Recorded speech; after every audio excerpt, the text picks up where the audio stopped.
man. Decide not to use it. Curry, way downtown. Bang! Bang! Oh, what a shot from Curry! 81-point game. What can I say? Anything's possible. Bonjour à toutes et à tous, bienvenue dans ce troisième épisode de Starting 5. Je suis encore accompagné de mes deux chroniqueurs, Florian et Jordan. Comment allez-vous les gars? Salut, ça va? Ça va. Donc aujourd'hui, au sujet et au menu de ce podcast, nous parlerons de Team USA qui a disputé son premier match contre l'Argentine et la décision de la NBA de retirer le All-Star Game 2007 à Charlotte, dont on discutera tout au long de ce sujet. Donc pour débuter sans transition, nous allons directement parler de la Team USA qui a affronté, comme je l'ai dit précédemment, l'Argentine, dont durant le match il n'y a pas vraiment eu de suspense, une victoire écrasante comme on s'y attendait de la Team USA. Je rappelle juste le roster de cette équipe pour ceux qui n'étaient pas vraiment au courant ou qui vivent dans une grotte. Jimmy Butler, Kevin Durant, DeAndre Jordan, Kyle Lowry, Harrison Barnes, DeMar DeRozan, Kyrie Irving, Klay Thompson, DeMarcus Cousins, Paul George, Draymond Green et Carmelo Anthony. Carmelo Anthony justement a voulu donc prendre les rênes de cette équipe et s'est autoproclamé, comment pourrais-je dire, vétéran et patron de cette équipe. Est-ce vraiment la bonne personne, la personne la mieux amène de reprendre le flambeau de Kobe en 2012 et 2008? Ouais, carrément. Moi, je dis que Melo, en tant que vétéran, je dis oui. On sait qu'il a 50,9% au tir en carrière. Son physique lui permet d'avoir des qualités dans le basket FIBA. Sa technique à mi-distance aussi. Je sais pas s'il aura le leadership en tout cas. Mais ouais, moi, je le vois bien dans ce rôle. Il peut le tenir. Il est très bon. On se rappelle dans les JO de 2012, il avait fait un carnage face aux Nigérians.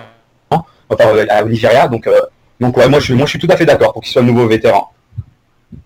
Ouais, dans l'absolu, pourquoi pas, ça me choque pas non plus. Mais après, moi, il y a quelque chose qui me gêne quand même. Je sais pas si c'est quelqu'un qui a le charisme et les épaules pour assumer un tel rôle et le leadership. Quand tu vois qu'il est quand même entouré de superstars qui sont au moins aussi bonnes que lui. Quand tu vois qu'il n'arrive pas à porter New York depuis plusieurs années, je me demande s'il peut vraiment porter une équipe.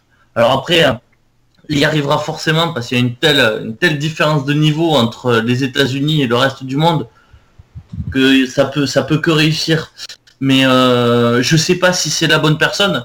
Mais la question qu'il faut se poser, c'est si tu donnes pas ce rôle de vétéran à Melo, aujourd'hui dans Team USA, tu le donnes à qui? Exact. Je pense pas que tu puisses donner à quelqu'un d'autre. Exactement, c'est bien. Après, c'est aussi pour ça qu'il a. Tu peux le donner qu'à lui. Tu vas pas le donner à des mecs comme DeMarcus Cousins. Il y a quasiment que des jeunes. Non, ouais, c'est clair. Non, ouais, je pense qu'il est, ouais, ça doit être celui qui doit avoir ce rôle de vétéran. C'est vrai que comme tu l'as dit, et très justement, est-ce qu'il a le leadership? Non, je pense pas, parce que tu as donné de bons arguments par rapport avec New York. Mais voilà, leader vocal, même pas dans l'absolu. Mais voilà, il faut savoir qu'il dit tout le temps oui à Team USA. Il est tout le temps présent. Ouais, on peut pas la... Donc voilà, ça lui donne quand même un rôle de vétéran. Il est quand même tout le temps présent. Donc il sait ce qu'il doit faire. Il sait comment peut-être apprendre aux jeunes joueurs. On sait notamment que DeMarcus Cousins est son joueur préféré. Donc apparemment DeMarcus apprend beaucoup avec Melo. Donc ouais, pourquoi pas. Après, c'est ce que tu dis, Flo, t'as raison. Le niveau leadership, c'est zéro. Mais pourquoi pas? Est-ce que ça peut lui apprendre justement à être leader? Je pense pas que ce soit un stage comme ça avec d'autres superstars que tu apprennes à être un leader. Mais ouais, la déclaration de DeMarcus Cousins qui dit que pour lui le meilleur joueur de tous les temps c'est Carmelo Anthony, le pauvre, je pensais qu'il comprenait le basket quoi. C'est génial, il est génial. C'est magnifique, en plus elle tombe dans un contexte où Melo s'autoproclame leader et l'autre pile il te cale ça derrière. Niveau timing, c'est au moins aussi bon que son émoticône de prière le jour de la draft quoi. C'est ça, ouais, non, ça tombe à pic. Non, ouais, la déclaration de DLC, c'est folle, mais enfin bon. Il y a pas vraiment d'autres clients pour ce rôle, quoi. Non, comme tu as dit, je trouve que c'est une belle récompense pour lui, ça c'est sûr, on récompense sa fidélité, puis c'est un des seuls joueurs purs de NBA qui sait quand même adapter son jeu à la FIBA, quand tu regardes l'équipe. C'est ça. On va le voir aussi. Mais donc c'est une belle récompense. Mais après voilà, c'est une récompense pour l'homme, mais à défaut. Ouais, bah de toute façon, comme je t'ai dit, la combinaison de son physique et de sa technique à mi-distance, elle est parfaite pour le jeu de la FIBA. Donc voilà, comme tu dis, c'est une récompense. Il est présent, il fait son taf, il peut apprendre aux jeunes. Bah ouais, c'est sûr que c'est pas le charisme d'un Kobe, c'est clair, mais bon, on fait enfin avec ce qu'on a. Et puis bon, tant que dans le jeu, ça se porte bien, et puis il y a un tel écart de niveau comparé aux autres pays. Donc c'est pas, voilà, il faut pas non plus un leader monumental. Donc je pense que il peut quand même avoir ce rôle. Et puis je pense que ça peut lui apprendre quelques trucs pour New York et tout, pourquoi pas. S'immiscer dans ce genre de rôle, c'est toujours bon. Après, s'il réussit ou pas grave. Hein. C'est sûr que même moi, tu me mets coach de Team USA, je finis champion olympique. Hein. Ah bah ouais, c'est sûr que quand t'as des joueurs comme ça, et encore, c'est l'équipe B, hein. Avec tous les forfaits qu'il y a eu, on ne peut même pas imaginer. Quand tu dis l'équipe B, t'es bien gentil. Ah oui. Ouais, encore, je pourrais même dire l'équipe C, c'est clair. Donc bon. Voilà, ça va pas être une tâche difficile. C'est vrai qu'ils ont la pression du fait que tout le monde les atteint avec la médaille d'or. C'est clair que s'ils l'ont pas, c'est l'énorme douche froide. Mais enfin bon, après la pression, eux, ils savent la gérer, donc ça va pas être un problème. Enfin, qui va leur prendre la médaille d'or? La Grèce, la Lituanie? La France peut-être. Question suivante. Donc, je voulais aborder avec vous un autre point, c'est les Warriors qui sont présents dans cette équipe. Donc, est-ce que ce sera une bonne solution, ou plutôt un bon moyen pour tisser des liens sur le terrain, je parle bien sur le terrain, mais aussi en dehors du coup, entre Durant et Draymond Green et Klay Thompson? Alors déjà, il faut savoir que Draymond Green et Kevin Durant sont super amis dans la vie. Hein. Donc tisser les liens à l'extérieur du terrain, je pense que c'est toujours bien pour eux de vivre ensemble. Parce que c'est quand même les trois grosses superstars des Warriors, sauf qu'il manque Curry, donc c'est 3 des 4 superstars des Warriors.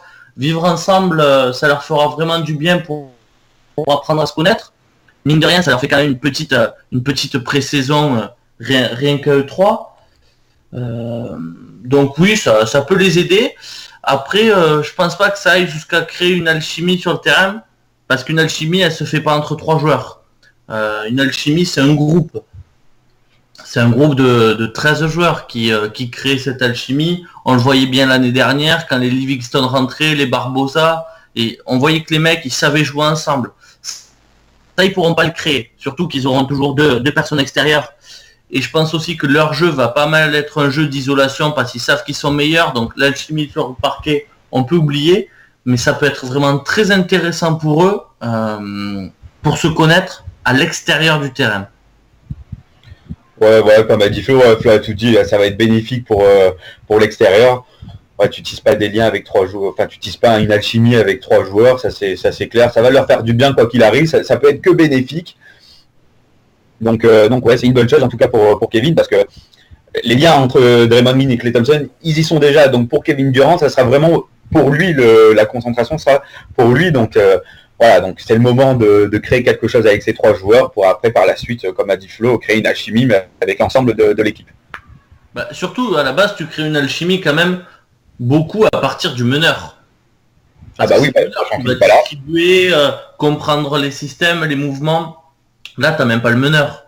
Ouais. Donc non, mais après, ça va leur faire du bien. Et dans tous les cas, ça pourra jamais leur faire de mal. Non, voilà, c'est ça pourra jamais leur faire du mal, et c'est tant mieux. D'ailleurs, Curry a dit qu'il regrettait de pas pouvoir être avec Team USA. Bon, voilà, de toute façon, hein, ça aurait fait une bombe de plus à 3 points. Hein. Un de plus ou de moins. Ah, mais par contre, les matchs, je pense qu'on va s'arracher les cheveux quelquefois. Ouais, moi, là où j'ai peur, c'est l'arrosage à 3 points. On l'a vu à l'Argentine pendant le 3e quart-temps, quand l'Argentine avait verrouillé la raquette. Ah là, c'était l'arrosage, c'était ridicule. Je crois qu'ils finissent à 14 sur 41 à 3 points. C'est une boucherie, hein, c'est dégueulasse. Mais bon, après, la victoire, elle est là, elle est plus 34, je crois, ou plus 37, je sais plus. Ouais, c'est quelque chose comme ça. J'ai pas de tête. Ouais, voilà, c'est monumental. Hein, ça reste l'Argentine, ça reste quand même une bonne équipe. Hein, il y a quand même Gino, bon, il a plus non plus les qualités d'avant. Il y a quand même Scola et tout, donc, mais bon. Voilà, on le sait. L'isolation va être magnifique. Quand tu vas voir Harden prendre la balle, courir tout droit, ça va être très beau. Ah bah ouais, ça. Bah Irving aussi. Hein. Mais Irving, tu vas le voir dribbler sur place et shoot à 8 mètres. C'est ça, et ça va être une bombe. Et ça peut être que ça, le principal danger pour le titre olympique. Hein. Ouais, leur propre danger, ça sera eux, de toute façon, ça sera pas les autres équipes, à part sauf surprise générale, mais je vois pas vraiment quelle équipe pourrait faire face au match. Déjà, pose-toi la question, ta raquette, ça va être Anthony Davis, DeMarcus Cousins, qui va te prendre un rebond? Dès le moment, de toute façon, DMC suffit, de toute façon, on l'a vu contre l'Argentine, c'était un petit troisième qui défiait les sixièmes sous le préau, quoi. Il y avait aucune difficulté pour lui, donc voilà. Après, 19 minutes, le mec, il a pris 14 rebonds. Voilà. En simple en plus, il n'y avait pas de difficulté, quoi. Donc, en plus, il sait se passer au rebond, il a un physique de géant. Qu'est-ce que tu veux faire, franchement? Et puis, il s'est shooté à 3 points. Quand il peut, il s'est shooté à 3 points, donc bon, après, voilà, c'est bon. Donc vous êtes catégorique, messieurs. Team USA, donc marcher sur ces jeux. Sauf surprise, ouais. Clairement, je vois pas comment il peut en être autrement. Hein. Ouais, t'as juste quand même les meilleurs joueurs du monde réunis. Et encore, il en manque en plus, mais ouais, c'est... Ouais, il n'y a pas les meilleurs, il n'y a pas Lillard. Donc, mais voilà, quoi. Oui, non, on a fait à peu près le tour de cette Team USA. Je pense qu'il n'y avait pas grand-chose non plus à dire. Donc, merci monsieur de votre... de tout ce que vous avez dit sur les sujets qu'on a abordés. On va pouvoir passer maintenant au sujet suivant, car oui, Team USA, c'était seulement un des 2 sujets qu'on a abordé aujourd'hui. Le plus petit, le moins important, parce qu'on va quand même aborder les JO durant tout le mois d'août. Mais il y a autre chose qu'on aurait dû et qu'on va tout de suite aborder, c'est la décision de la NBA de retirer le All-Star Game 2017 à Charlotte en contradiction avec les lois anti-LGBT de l'État de Caroline du Nord.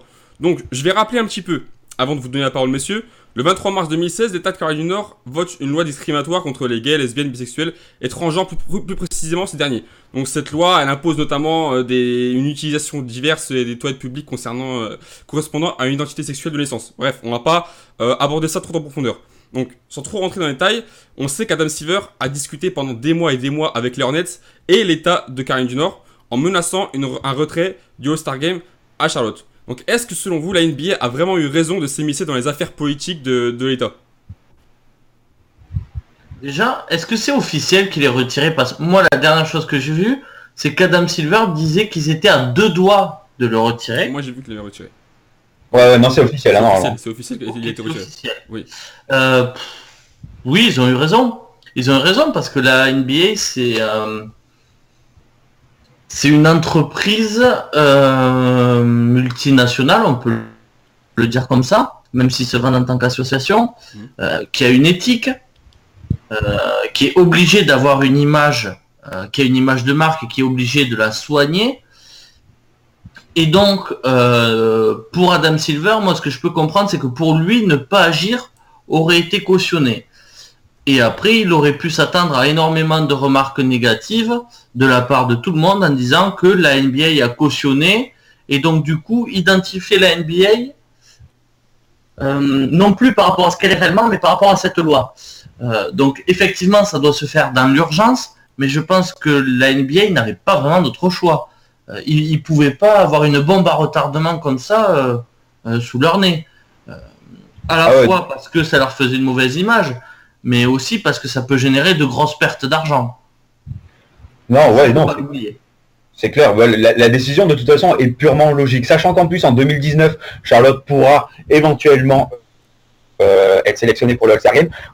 C'est dans la logique des choses, comme il a dit Flo. La NBA, c'est d'abord une image qui véhicule des bonnes valeurs. Donc, forcément, la NBA allait agir et ça allait être une sanction rédhibitoire. C'était une certitude de toute façon. Elle avait menacé. Cette menace a été exécutée. C'est tout à fait logique. Après, c'est une déception parce qu'on voulait tous voir un peu le All-Star Game à Charlotte. C'est vrai qu'il le mérite forcément. Après, c'est pas une perte. En 2019, ils peuvent le faire. Ils peuvent être sélectionnés pour le All-Star Game. Donc voilà. Donc c'est une décision logique pour. C'est tout à fait normal, Adam Silver a bien fait, tu véhicules de bonnes valeurs, tu le fais jusqu'au bout. En plus, Charlotte, là, on attendait beaucoup Michael Jordan qui allait accueillir son premier All-Star Game, c'était déjà un gros événement, la nouvelle salle, tout était magnifique et tout était fait pour ce All-Star Game. Après, non, je persiste et je signe. Adam Silver a complètement eu raison. Il peut pas se tirer une balle dans le pied. Bien sûr, ça c'est... Le choix qui est à la limite plus... pas plus incompréhensible, mais plus contestable, c'est que les favoris, Voilà, c'est la New Orleans. On est en venir. C'est la question que j'allais vous poser. Donc. Aujourd'hui, t'as quoi? Tu vas le donner à une équipe à qui tu l'as donné il y a 3 ans. C'est ça. C'est quoi le but? Le but, c'est pas de partager un peu entre tout le monde. T'as Sacramento qui va avoir une nouvelle salle. Après Sacramento, je pense que le seul truc qui fait que ça ira pas, c'est que dans 2 ans, il est à Los Angeles et qu'ils en feront pas 2 consécutifs en Californie. C'est ça. Ouais, c'est le problème. C'est vrai que c'est dommage parce qu'avec la nouvelle salle qu'ils vont avoir des écrans géants 4K. C'est vrai que niveau technologie, Sacramento est vraiment évolué comparé à d'autres franchises. Ça aurait été pas mal de les voir là-bas. La décision de l'amener encore une fois à la New Orleans, je trouve ça débile. Comme a dit Flo, vaut mieux répartir. T'as 30 franchises, t'essayes de le répartir au maximum pour que tout le monde soit content. C'est quelque chose de logique. Alors ils sont les favoris, c'est pas acté encore, heureusement. Donc on espère que la NBA va faire un effort de ce côté-là. Mais c'est vrai que le redonner aux Pelicans, c'est ridicule. Non pas qu'ils le méritent pas, mais il y a d'autres franchises qui le méritent aussi, qui ne l'ont pas eu. Donc autant d'autres franchises. Tu l'envoies à Milwaukee avec l'équipe montante d'étoiles qu'ils ont, ça peut être sympa. Tu peux l'envoyer à Portland, même si on sait que Portland, le souci, c'est au niveau des hôtels. Voilà, tu peux l'envoyer à Détroit, qui va avoir un bel avenir aussi. Chicago, c'est toujours une ville historique. Boston, t'as énormément d'endroits où tu peux l'amener. C'est surtout ça, je comprends pas pourquoi le mettre dans un endroit où c'était il y a 3 ans. Surtout qu'on se rappelle, il y a 3 ans, il y avait eu Anthony Davis qui avait été sélectionné avec un peu de favoritisme, on va dire. Donc, je sais pas, je comprends pas du tout le choix de le remettre à la Nouvelle-Orléans. Ouais, après il faut savoir qu'il y a la réflexion des infrastructures. C'est vrai que c'est difficile d'amener un All-Star Game dans une ville. Il y a énormément de règles d'usage, de transport, d'hôtels, donc d'infrastructures. Donc c'est vrai qu'il est difficile. Donc il y a des villes déjà de base donc qui n'a pas les réglementations pour amener un All-Star Game. Donc c'est vrai que je pense que c'est une des raisons pour lesquelles ils sont favoris. C'est parce que les Pelicans, on sait déjà qu'ils peuvent amener un All-Star Game. Donc je pense que c'est un choix facile pour la NBA, mais bon, on espère qu'ils vont revoir ça. Et c'est vrai que bon, après le timing est difficile. Il faut savoir que l'année prochaine, il y aura le All-Star Game, il faut trouver une ville, c'est beaucoup d'études, beaucoup d'efforts. Donc voilà, je pense que c'est un choix de facilité pour la NBA. Tu es en train de me dire qu'il n'y a pas 10 villes qui répondent à ces critères? Si, mais il faut quand même, il y a quand même une étude de marché, on va dire. Il faut étudier tout cela, donc ça prend énormément de temps. Donc je pense que c'est par ailleurs pour ça que les favoris sont les Pelicans, parce qu'on sait déjà qu'ils ont les réglementations qui sont bonnes pour ça. À mon avis, je pense. Mais bien sûr, mais sans chercher bien loin, tu as d'autres villes qui l'ont. C'est sûr. Mais bon, il faut quand même faire un marché d'études pour savoir si tout concorde avec le fait d'amener un All-Star Game. Mais dans ce cas-là, ne donne pas de nom. Dis pas que t'es un favori. Ah oui, non mais ça je suis d'accord avec toi. C'est clair que dire qu'il y a un favori, c'est complètement débile. Ça c'est clair. Donc bon. Voilà. On va voir par la suite après. Hein. Si vous n'avez plus rien à dire, je pense que... Tu verras ça, de toute façon. Voilà, donc si vous n'avez plus rien à dire, je pense qu'on peut, ça y est, on peut clore ce sujet. Donc, c'est vrai que niveau audio, aujourd'hui, nous n'aurons pas pris beaucoup de temps pour traiter ce sujet, mais il faut dire que sur le sujet, par exemple, Team USA, je le dis très bizarrement d'ailleurs, il n'y avait pas grand chose à dire. Et sur ce sujet donc, de retirement de All-Star Game, on ne voulait pas non plus trop rentrer dans les affaires politiques, puisque déjà, de une, c'est pas notre rôle. Et de 2, on n'a pas envie de créer des débats inutiles. Je ne sais pas si messieurs seront d'accord avec moi. Cela ne nous regarde pas. Voilà, moi. Exactement. Moi, si j'ai un petit truc à rajouter pour Team USA. Oui. En rapport avec les scrimages, c'est vrai qu'il y a eu les scrimages. Alors, il y a eu de bons scrimages, notamment pour Jimmy Butler et Kyrie Irving, qui se sont vraiment... tu vois vraiment qu'ils sont en mode, ils ont envie d'être en mode patron. Moi, je les ai vus en tout cas, ils étaient parfaits. Moi, j'ai pu voir aussi le petit D'Angelo Russell qui s'est fait manger à toutes les sauces, notamment par Jimmy Butler. Et voilà, c'est intéressant de le voir. J'ai vu aussi le petit Laval, la petite star qui monte, qui a été pas mal. Surtout dans l'offensif, il a été bon. Après, il manque des petits trucs. Donc voilà, les petits scrimmages sont intéressants à voir. Donc si vous voulez les voir, il y en a sur YouTube. Flo, rien d'autre à rajouter? Ah, merci. Non, rien d'autre à rajouter. Non. Non? Bah tant Non, mieux. c'est pas la partie de match qui m'a intéressé, donc D'accord. pour moi ça n'a pas trop de sens, quoi. D'accord, donc on va donc partir tout de suite pour votre moment préféré, messieurs, sans perdre trop de temps, transition, et on va pouvoir passer au quiz NBA. Donc après transition, on se retrouve tout de suite pour le quiz. Donc je rappelle, Florian a gagné les 2 précédentes éditions. Messieurs, est-ce que vous êtes prêts? Ouais. Très bien. Ouvrez bien grand vos oreilles. Première question. La plus large défaite de la Team USA était contre le Costa Rica sur un score de 92 à 73 durant les JO de quelle année?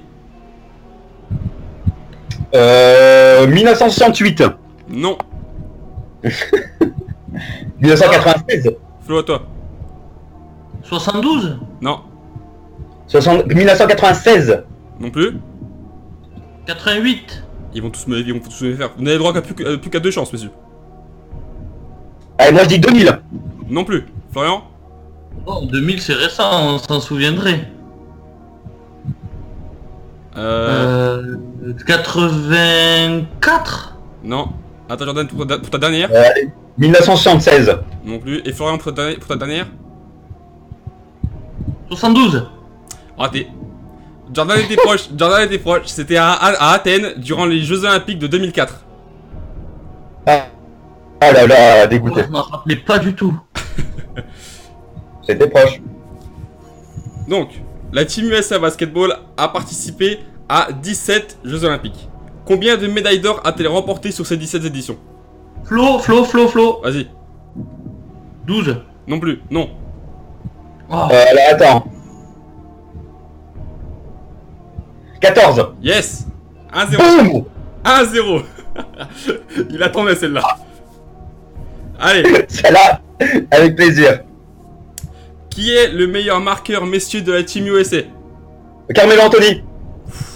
C'est qui serait Putain, chaud, c'est quoi meilleur marqueur? Un nombre de points par match? Un nombre de points total? Dans quelle compétition? All time. Mais il a répondu. J'ai répondu. Ouais, mais les questions imprécises aussi, ça m'énerve. Oh là là là là, tout de suite. Ça c'est Le rageur. quand ça l'arrange, ça. Quand il mène 3-4-0, ça te dérange pas. C'est clair. Attends, quel est le meilleur scoreur de Team USA? J'ai Meilleur oublié, scoreur. mes excuses, j'ai oublié un mot, mais Jordan a donné la réponse quand même. Voilà. Allez. 2-0. Hein. Écoutez, faites vos règles pendant le jeu, moi je reste en dehors de tout ça. Mais il reste déjà malheur. Il reste plus que 2 questions, tu peux encore rattraper. Ouais, c'est parti. Quel a été le surnom de l'équipe des Jeux Olympiques 2008 menée par Kobe Bryant? Attends. Objectif Pékin? Non. Non, à ta Flo. La Dream Team? Non, c'était 92. Non, bah non. Ouais, peut-être qu'ils l'ont repris. Celle de 2004, elle a été surnommée la Nightmare Team. Ah, je sais, la Redeem Team. Yes. Quand je me suis souvenu. Bon, Là, je sais que le Flo, il est en talasse là. Wikipédia, il t'a bien aidé. Ouais, c'est ça, ouais. donc, dernière question, même si Ah, le ça... mec, il essaie de faire croire qu'il a trouvé ça comme ça, quoi. Non, mais sérieux. Bah écoute, après quand tu connais un peu le basket, le milieu, ça va tout seul quoi. Ouais, recherche par mots-clés aussi, ça va tout seul. Allez d'accord, à la rage hein. Donc, dernière question, Jordan a déjà remporté cette édition. Carmelo Anthony a été le joueur le plus sélectionné, le co-joueur, pardon, le plus sélectionné de la Team USA. Avec LeBron James. Ouais, non, mais ça, par contre, faut au moins me laisser finir la question, monsieur. Et mais c'est bon, les gars, je nage avec Team USA. Hein. Eh, est-ce que t'as entendu ce qu'il a dit juste avant, enfin, juste avant le quiz? Il a dit quoi? T'as osé nous dire que, oh, je connaissais rien, Team USA, et là, t'es en train de tout me défiler. Mais j'essaye de dire, c'est genre si je perds, bah voilà, c'est pas grave, je connaissais rien genre. Bon, Florian, est-ce que tu as au moins un mot à dire à ton adversaire qui vient donc de remporter la victoire? Ouais, comme par Team USA, les 2 dernières semaines, ils connaissaient pas grand-chose. Hein. Ça me fait une victoire, moi je prends, il n'y a pas de souci. Et puis c'est quand même une victoire éclatante. Hein. Non, mais Team USA, de toute façon, je vous l'ai annoncé avant le quiz que j'allais être sec, hein, donc j'ai tenu ma promesse, voilà, j'ai pas voulu me fourvoyer moi-même, donc je n'ai pas répondu. Ouais, bah ouais. Donc, messieurs, merci encore une fois de vos participations, de vos analyses objectives et subjectives. Donc, Jordan a remporté ce quiz. Ça fait donc 2-1 en cumulé pour Florian, car oui, je compte de mon côté. Et donc, petit mea culpa pour la dernière fois. Jordan et Pierre ont répondu à l'exactitude, au même moment, mis à part quelques millièmes de seconde. Donc, on ne peut pas savoir qui a répondu avant. Donc, le point est attribué aux deux. Bon, bref, en cumulé, ça ne changera rien. Florian aura toujours la victoire. Ouais, voilà, mais bon, j'étais quand même deuxième, ce qui fait que Pierre, il est dernier. Bon, Voilà. Pierre, il a l'habitude d'être dernier. Et voilà, c'est clair qu'il a l'habitude d'être dernier après, donc ça ne lui changera pas beaucoup. j'en connais un qui a bien aimé quand il va écouter celui-là. J'ai hâte. Donc, en tout cas, merci, Ah, messieurs. il sait qu'à la fin, le quiz, c'est la jungle, hein. Ça, il est au courant. Ah oui, non, mais là, totalement. Merci, messieurs. Donc, la semaine prochaine, peut-être pas de podcast. Donc, on verra selon vous, selon nous. Quant à nous, de notre côté, on vous souhaite de bonnes vacances. Profitez bien de votre été. Merci et à la prochaine pour un prochain épisode de Starting 5. Ciao à tous.